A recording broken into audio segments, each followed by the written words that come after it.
بسم اللہ الرحمن الرحیم۔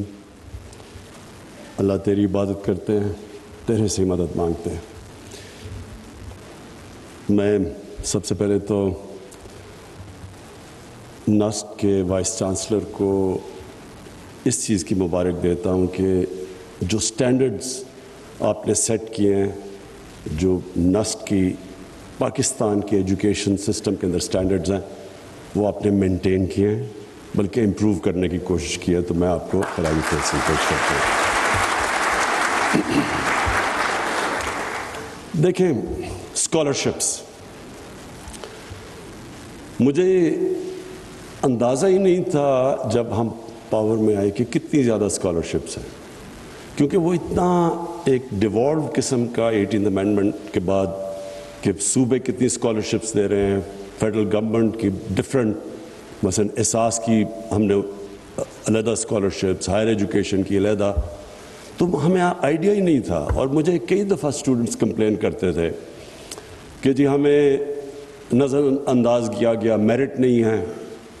پھر جب وہ اپنے کورس پڑھ رہے ہیں، اسکالرشپ پہ پیسے ختم ہو گئے، وہ کوئی چکر لگا رہے ہیں، تو اتنے مجھے کمپلینٹس آئے، تو میں نے تب فیصلہ کیا کہ اب تو ماڈرن ٹیکنالوجی کا ہم استعمال کریں، اور کیوں نہ ہم ایک سینٹرلائز سسٹم بنا دیں کہ سارے کمپلینٹس بھی ایک جگہ پہ آئیں، ویریفیکیشن ایک جگہ سے ہو کہ کیا کرائیٹیرین کیا اسکالرشپس دینے کا، پھر کن سبجیکٹس پہ اسکالرشپس دینی ہے، کیونکہ آپ اسکالرشپس کے ذریعے ڈیفائن کر سکتے ہیں کہ ملک کا تعلیم کا راستہ کیا ہونا چاہیے، کیونکہ کئی اسکالرشپس ہیں جن کا کوئی کنیکشن ہی نہیں ہے، ملک کی کیا ضروریات ہیں اور اسکالرشپس کس سبجیکٹ کے لیے مل رہی ہیں، اس کا کنیکشن ہی نہیں ہے۔ تو جو تعلیم کا نظام ہے، اس کی سب سے بڑی اگر میں کہوں کہ تعلیم کا نظام ہم بنا رہے ہوں، اس کا پرپس کیا ہے؟ اس کا سب سے بڑا پرپس ہونا چاہیے نیشن بلڈنگ۔ سیکنڈلی، وہ تعلیم جو نیشن کو بلڈ کرے، اس طرح کے سبجیکٹس کو پروموٹ کیا جائے، ان کا کنیکشن ہو نیشن بلڈنگ اور ملک کو اٹھانے کا۔ وہ ابھی کنیکشن نہیں ہے، کئی سبجیکٹس ہیں ان کی ریلیونسی ختم ہو گئی ہے پاکستان میں۔ ہمارے ملک کے اندر کئی سبجیکٹس کے اندر، کئی پروفیشن میں لوگ ہی نہیں ملتے، اور ان کو اگر ہم لیتے ہیں تو ان کی اتنی زیادہ ان کو سیلریز پرائیویٹ سیکٹر میں دینی پڑتی ہیں۔ اگر ساتھ والے ہندوستان میں دیکھو تو کیونکہ وہ ان کی تعلیم وہ زیادہ پروڈیوس کرتی ہے، وہ پروفیشنلز جو پاکستان میں نہیں کر رہے، ہم کنیکشن نہیں ہے۔ اس لیے یہ آئیڈیا آیا کہ ایک پورٹل بنایا جائے پرائم منسٹر ہاؤس کے اندر، ہماری جو سٹیزن پورٹل کا ایک جو ابھی آپ نے بڑی تفصیل میں بتایا گیا کہ اس کے اندر اس کو ایک ایکسکلوسیو اس کے لیے ہو، اسکالرشپس کے لیے ایک سیکشن، اور کسی کو بھی کوئی کمپلینٹ ہو وہ اس کے اوپر آئے، پھر ایک پینل آف ایکیڈیمکس وہ پھر اس کے اوپر بیٹھے ہوں، اور وہ کانسٹنٹلی ریویو کر رہے ہوں کہ اسکالرشپس کس سبجیکٹس میں دی جا رہی ہیں، ان کے اندر کیا میرٹ ہے، ملک کا ڈائریکشن کیا ہونا چاہیے۔ مثلا ٹیکنالوجی کی دنیا کے اندر ایک انقلاب آیا ہوا ہے، جو سب سے بڑا جو اب جس تیزی سے ٹیکنالوجی بڑھ رہی ہے، تو اس سے کیا ریلیونس ہے، کیونکہ ہمیں اسکالرشپس کے ذریعے اس طرف ڈائریکٹ کریں اپنے یوتھ کو۔ اور پھر جو رحمت للعالمین، یہ ہم نے انٹروڈیوس کرائی ہیں اسکالرشپس۔ یہ کیوں کروائی ہیں؟ میں کئی دفعہ سنتا ہوں کہ جی دیکھیں آپ، یہ عجیب چیزیں سنتا ہوں، کیونکہ لوگوں کو بدقسمتی سے سمجھ ہی نہیں ہے کہ وہ رحمت للعالمین وہ کیا ہستی تھی، وہ کتنا بڑا انقلاب آیا تھا دنیا کی تاریخ میں۔ وہ ہمارے یوتھ کو نہیں ابھی تک سمجھ آ رہی۔ جب تک ہم اپنے یوتھ کو نہیں بتائیں گے کہ جو مدینہ کے اندر کتنا بڑا دنیا کی تاریخ کا انقلاب آیا تھا، جس کی وجہ سے اللہ کا حکم ہے کہ نبی صلی اللہ علیہ وسلم کی سنت پہ چلو، وہ کسی وجہ سے اللہ نے کیوں حکم دیا تھا؟ اللہ تو بے نیاز ہے ہماری بہتری کے لیے۔ جو بھی معاشرہ ان کی سنت پہ چلے گا، اور جو مدینہ کی ریاست جن اصولوں پہ کھڑی کی گئی تھی، وہ اوپر چلا جائے گا۔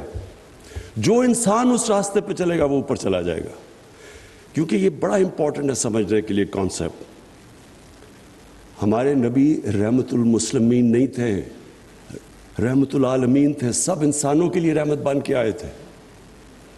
کیونکہ سب انسانوں کے لیے رحمت بن کے آئے تھے, جو انسان ان کے راستے پہ چلے گا وہ اوپر چلا جائے گا. اگر آج آپ نے دنیا میں معاشرہ دیکھنا ہے جو ان کے راستے پہ چل رہا ہے, میں آپ کو, کبھی آپ اسکینڈینیویا چلے جائیں, سوئٹزرلینڈ چلے جائیں, زیادہ تر جو انہوں نے اصولوں پہ مدینہ کی ریاست کو کھڑا کرا تھا وہ لوگ اس پہ چل رہے ہیں اور خوشحال ہیں. پراسپیرٹی ہے ان معاشروں میں. تو اس لیے ہے کہ وہ جو انہوں نے پرنسپل سیٹ کیے تھے. تو اس کا مقصد کیا ہے؟ پہلے تو اپنے, دیکھیں دین میں زبردستی نہیں ہے, آپ کسی کو دین زبردستی نہیں, وہ تو قرآن کی حکم ہے اللہ کا. لیکن یہ ہمارا فرض ہے کہ اپنی یوتھ کو ہم بتائیں تو صحیح وہ کیا پرنسپلز تھے. سب کو پتہ ہونا چاہیے. پھر چوائس آپ کی ہے. آپ نماز میں پڑھتے ہیں اللہ ان کے راستے پہ لگا جو نعمتیں بخشی, ان کے نہیں جو غلط راستے پہ چلے گئے, تو وہ تو اللہ نے ہمیں چوائس دی ہوئی ہے دو راستوں پہ. لیکن ایک معاشرے کی ذمہ داری ہے کہ ہم بتائیں تو صحیح وہ راستہ کیا ہے. اور اسی لیے یہ پہلی دفعہ رحمت اللہ عالمین اسکالرشپس ہم نے انٹروڈیوس کروائی ہیں کہ ہمیں ایک انسان بنائے. ان کے راستے پہ چل کے ہم انسان بنتے ہیں. اور پاکستان جو بنا تھا اس کا مقصد ہی یہ تھا کہ ہم نے, علامہ اقبال کا جو کانسیپٹ تھا کہ ہم نے ایک عظیم قوم بننا ہے, کیونکہ ہم مثالی اسلامی ریاست بنیں گے, فلاحی ریاست. تو ہم وہ بھی اب, اور میرا یہ ایمان ہے کہ جو بھی اس راستے پہ اگر ہم ان کو سمجھا دیں کہ ان کا راستہ کیا تھا, تو وہ لیڈرز پروڈیوس کرے گا. کیونکہ یاد رکھیں کہ مدینہ کی ریاست میں دنیا کی تاریخ میں اتنے تھوڑے ٹائم میں اتنے عظیم لوگ پیدا نہیں بن گئے جو اس ریاست میں بنے تھے. تو یہ تو فیکٹ ہے ہسٹوریکل. سو اس لیے اس کا ایک مقصد ہوگا کہ ہم اپنے یوتھ کو ٹیکنالوجی کی طرف اسکالرشپس پہ لے کے جائیں جو لیٹسٹ ٹیکنالوجیز ہیں. دوسرا, ان کو انسان بنائیں جو رحمت اللہ عالمین کی ان کی بیسک تربیت کریں. اور تیسری چیز میرٹ لے کے آئیں. اور چوتھی چیز کہ اس طبقے سے ہم لوگوں کو اوپر لے کے آئیں جس میں سب سے زیادہ ہنگر اور ڈرائیو ہے. دیکھیں میں کرکٹ جب کھیلتا تھا تو میں ایچ ایس این کالج گیا. سب سے بہتر sports facilities H S N college میں تھی. ہمارے پاس گراؤنڈیں تھیں, ہمارے پاس کوچز تھے.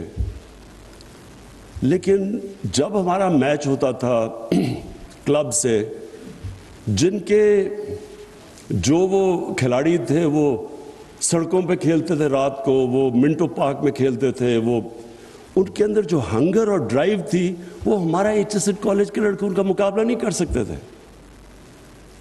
اسی طرح نمل یونیورسٹی میں نے دیکھا کہ وہاں 92% اسکالرشپس پہ بچے ہیں. سب زیادہ تر غریب گھرانوں کے ہیں, میرٹ کے اوپر آئے ہیں. نمل یونیورسٹی جو بریڈفورڈ یونیورسٹیز کی ڈگریز افیلیٹڈ تھی, آدھی 50% کو فرسٹ ڈوز ملتی تھی بریڈفورڈ میں, کیونکہ وہ محنت بہت کرتے تھے. بریڈفورڈ پہ یونیورسٹی سے جب پروفیسر نے آ کے ان کو دیکھا تو وہ کمپیئر کر رہا تھا کہ بریڈفورڈ میں ان کے اسٹوڈنٹس وہ مقابلہ نہیں کر سکتے, کیونکہ جتنی وہ محنت کرتے تھے, جتنی ان کی ہنگر اور ڈرائیو تھی. تو جو ہمارا کرکٹ میں اوپر آتے تھے وہ ہماری طرح کے پریولیج بیک گراؤنڈ کے بچے ان کا مقابلہ نہیں کرتے تھے, ان میں زیادہ ڈرائیو تھی. تو ہم چاہتے ہیں کہ ہمارے ملک میں جو ڈرائیو ہے جس سیکشن میں, ان کو ہم اسکالرشپس دے کے اوپر لے کے آئیں. اور اسی لیے یہ اسکالرشپس کے اندر میریٹوکریسی ہمیں چاہیے. یہ جو اب پورٹل بنا ہے اس میں یہ انشور کریں گے ٹرانسپیرنسی, میریٹوکریسی. پھر کمپلینٹس کیسے آتے ہیں, ان کمپلینٹس کی ریڈریسل ہوگی. یہ جو بالکل ابھی بات ٹھیک کی گئی کہ اسٹوڈنٹ کے پیسے رک جاتے ہیں, وہ دھکے کھاتا پھرتا ہے, کبھی ادھر بھاگتا ہے کبھی ادھر, یہ سارا کچھ اس پورٹل کے اوپر ہم ایڈریس کریں گے تاکہ جو ہمارے اسٹوڈنٹس آئیں ان کو صرف اپنی پڑھائی کے اوپر توجہ دیں. ان کو یہ فکر نہ ہو کہ یہ جو پرابلمز ان کو آتے ہیں جب ایک دفعہ اسکالرشپ مل جائے تو اسکالرشپ بھی میرٹ میں ملے, اور جب مل جائے تو ان کو یہ پھر پرابلمز نہ آئیں جو کہ ہمارے نوجوانوں کو بعد میں پرابلمز آتے ہیں. مجھے کئی دفعہ ہم نے باہر بھیجے ہوئے ہیں اسٹوڈنٹس اسکالرشپ پہ، ان کی میسج آتی ہیں کہ جی پیسے رک گئے ہیں. ایسی کبھی کوئی چیز نہ ہو، اور اس لیے پھر یہ ہم نے بڑا ایک کمپریہنسو قسم کا پورٹل بنایا. میں اپنی جو ٹیم ہے، عادل آپ کو جو پرائم منسٹر کمپلینٹ سیل کے اندر جو ٹیم بیٹھی ہے جنہوں نے محنت کر کے پورٹل ڈیولپ کیا ہے، میں آپ کو خراج تحسین پیش کرتا ہوں. Thank you.